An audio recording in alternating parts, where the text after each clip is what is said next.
Mesdames, Messieurs, bonjour et merci de choisir Kaman TV pour vous informer. À présent, voici les titres. Cérémonie d'intronisation de l'honorable Mankambou Nyawa Afo Ezaï, chef du village de Mbadon dans la commune de Cocody. On en parle en ouverture du journal. Cinquantenaire de l'église méthodiste Tampasinaï d'Atekoubé. Célébration de la journée internationale des personnes âgées au centre social de Songon. Voilà pour l'essentiel.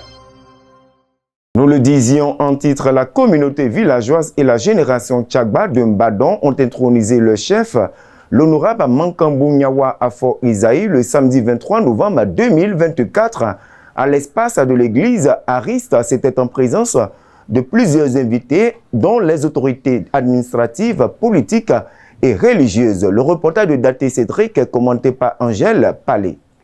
Le chef honorable Mankambou Nyawa Afo Ezaï a été intronisé par la communauté villageoise et la génération Tchagba de Mbadon le samedi 23 novembre 2024 à l'espace de l'église Aris du dit village. Adressant ses remerciements aux autorités et participant à cet événement en prônant le changement et en souhaitant le meilleur pour les populations de Mbadon. C'est une joie immense. On rend grâce à Dieu. C'est lui qui a permis que cette fête soit. Vraiment, merci. Merci à tout le monde. Ceux qui sont venus, je leur dis merci. Merci à toutes les autorités. Merci à la presse. Merci à tous. Le développement, c'est une vie, toute une vie. Tant qu'on vit, il y a toujours le développement. On demande le meilleur et on veut le meilleur à la population de Mbadon. Vous-même, vous avez vu, quand vous rentrez à Mbadon, il y a beaucoup de changements. Et nous prenons toujours pour le changement. Nous souhaitons que le Dieu le Tout-Puissant puisse nous garder longtemps, puisse nous donner vie, puisse nous donner la santé, afin de parfaire tout ce que nous avons besoin. Merci beaucoup. Selon le vice-ministre-gouverneur d'An Paulin Claude, cette cérémonie permet de montrer au monde entier que le peuple Atchan est un peuple de paix, de sagesse et de tolérance, malgré les vicissitudes rencontrées. Il affirme être venu accompagner ce mouvement positif de réappropriation de la culture Atchan qu'il décrit comme une culture de paix et de solidarité avant d'adresser ses souhaits au chef pour le bien-être des fils et filles du peuple.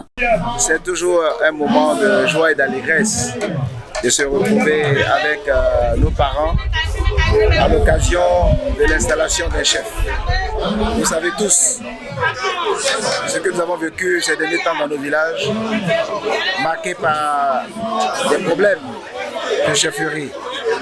C'est pourquoi nous démontrons aujourd'hui à la face du monde que nous sommes un peuple de paix, un peuple de sagesse et un peuple de tolérance.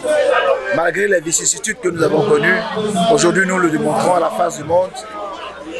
Les villages Atchan ont retrouvé leur sérénité et la paix. Comme le témoigne la présence de tous les chefs, venus témoigner par la solidarité que le peuple Atchan est uni et qui sait se rassembler pour l'essentiel, pour la fraternité et pour le développement. Nous sommes donc venus accompagner ce mouvement positif de réappropriation de notre culture, qui est une culture de paix, de fraternité et de solidarité. Alors, nous souhaitons que le chef, le Mbadon qui a été installé aujourd'hui, continue à élargir ces sillons de fraternité et de paix, pour que vive le peuple Atchan, toujours rassemblé autour de ses fils et de ses filles pour le développement. Félicitant le nouveau chef pour sa nomination, Alobwe Osé, représentant du Premier ministre Beremambé, par ailleurs parrain de cette cérémonie, s'est estimé heureux de Mbadon qui, au regard des témoignages, est l'un des rares villages qui fait honneur grâce à son organisation et son aspect de vivre ensemble. Un aspect que prône son excellence Alassane Ouattara. Il a par la suite encouragé le chef du dit village à persévérer dans cette voie. Je suis convaincu que Mbadon, c'est un village sans histoire. C'est un village sans problème. Et je suis heureux pour Mbadon au regard du témoignage qui nous parle.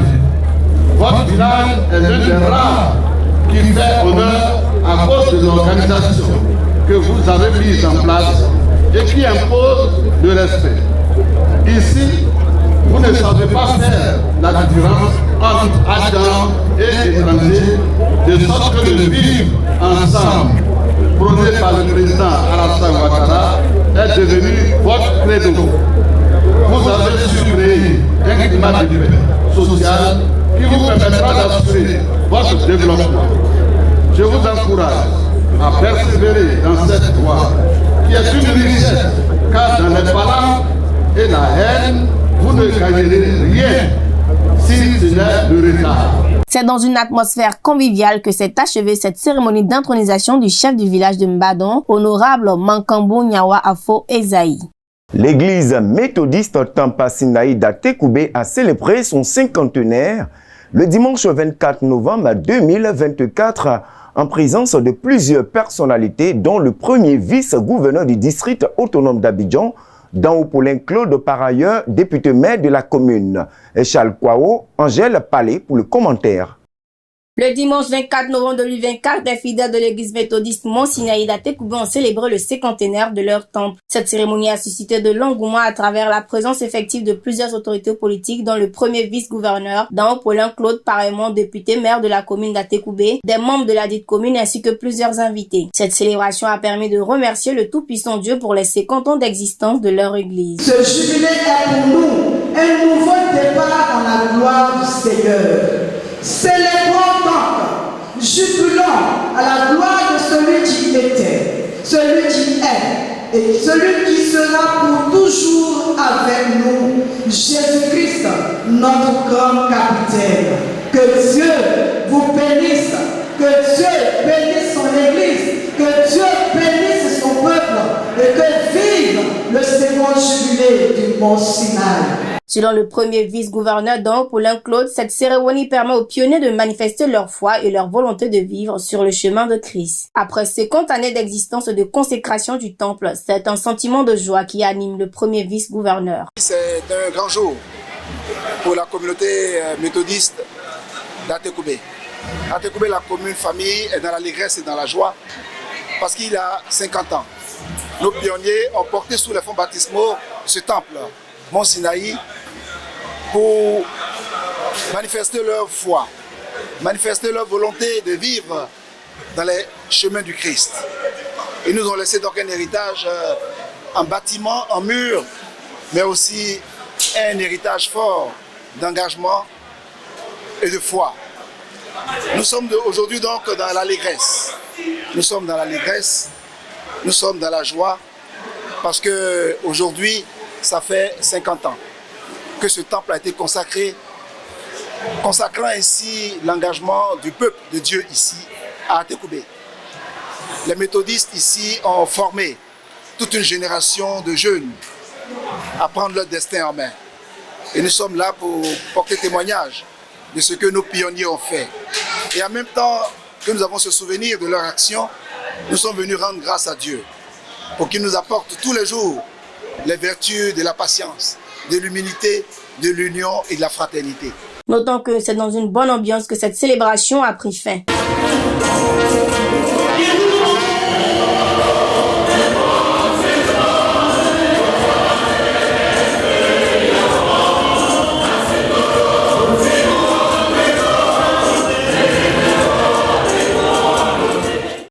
La journée mondiale des personnes âgées a été célébrée en Côte d'Ivoire le samedi 23 novembre 2024 au centre social de Songon, et le thème retenu pour cette 10e édition était « La force de l'âge, c'est de vivre son âge ».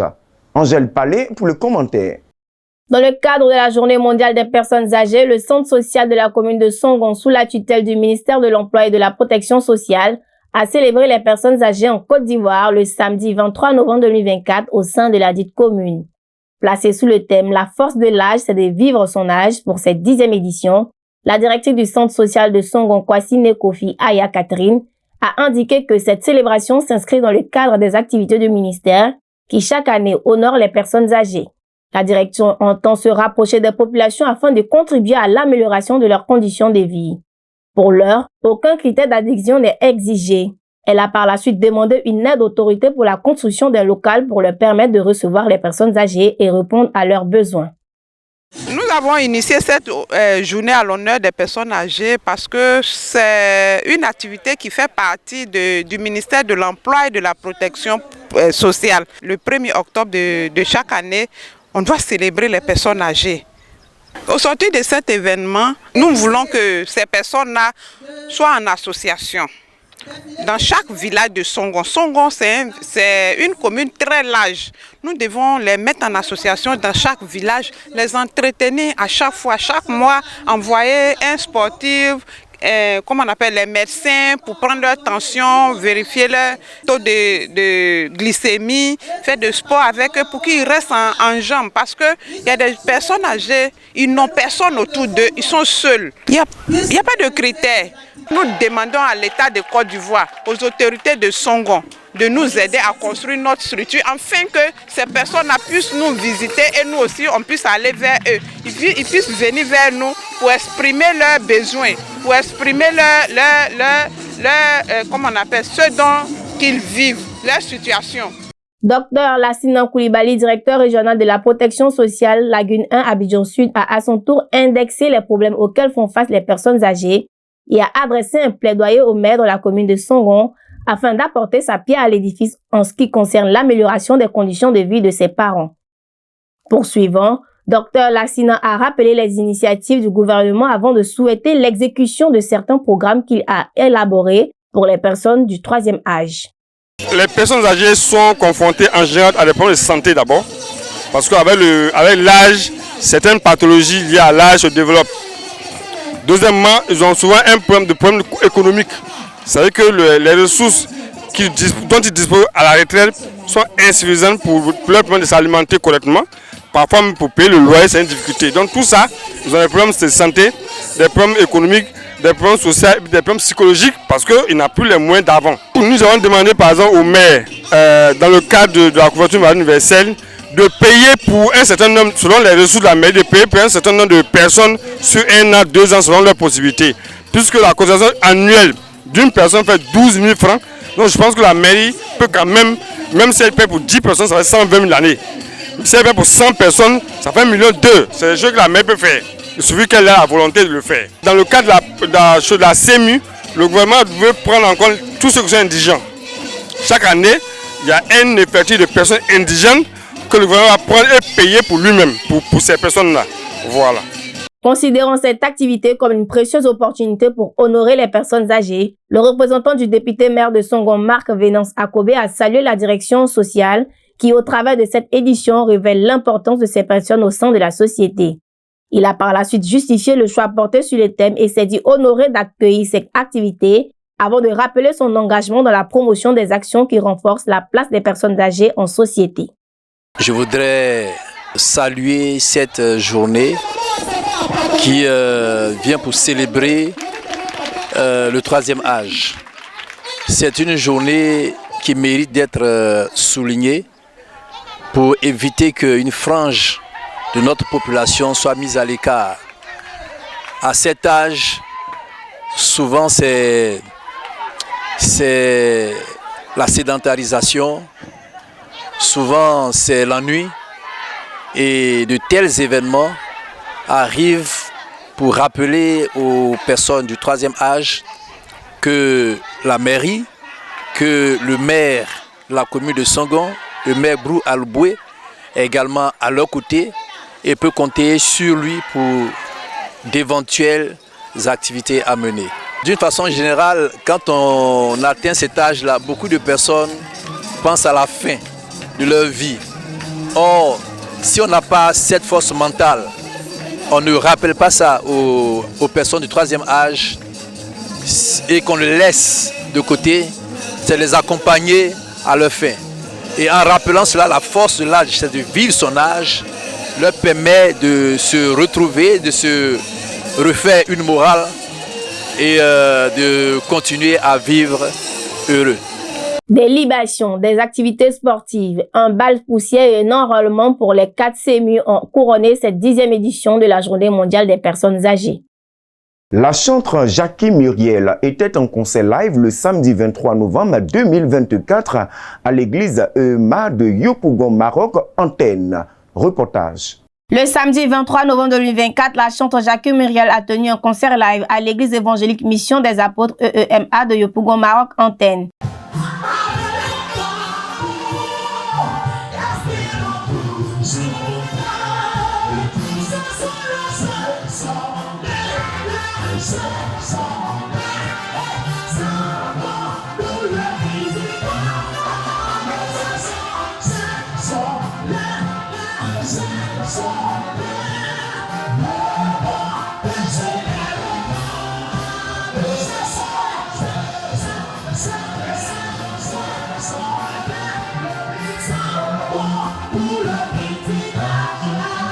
La chanteuse Jacques Muriel a indiqué que ce concert a été organisé afin de manifester sa reconnaissance à Dieu pour ses bienfaits. Elle a profité de cette occasion pour remercier toutes les personnes ayant soutenu l'organisation de son concert. J'ai décidé de dire merci, de célébrer Dieu pour tous ces grands bienfaits dans ma vie. Parce que c'est pas évident d'être en vie et d'être dans le ministère de chant jusqu'à ce jour. C'est pour dire merci à Dieu pour tous ces grands bienfaits dans ma vie. Merci au chef Achon, à papa Adémion Joseph, à papa Jean-Claude, chef Alaison, en tout cas tous les chefs de Songo m'ont soutenu par rapport à ce concert. Je leur dis un grand merci, que Dieu se souvienne d'eux.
Décédée le 12 novembre 2024, veuve Ngbesso née à Gadier à Montlucienne du village de Blocos sera inhumée ce vendredi 29 novembre 2024 au cimetière du village. Et toute l'équipe de Tiamant TV présente ses sincères condoléances à la famille éplorée ainsi qu'au village de Blocos. Fin de cette édition, merci de votre aimable attention. Restez fidèles sur Tiamant TV, la vitrine de tout le peuple hackien. Dieu bénisse le peuple hackien ainsi que la Côte d'Ivoire. À bientôt.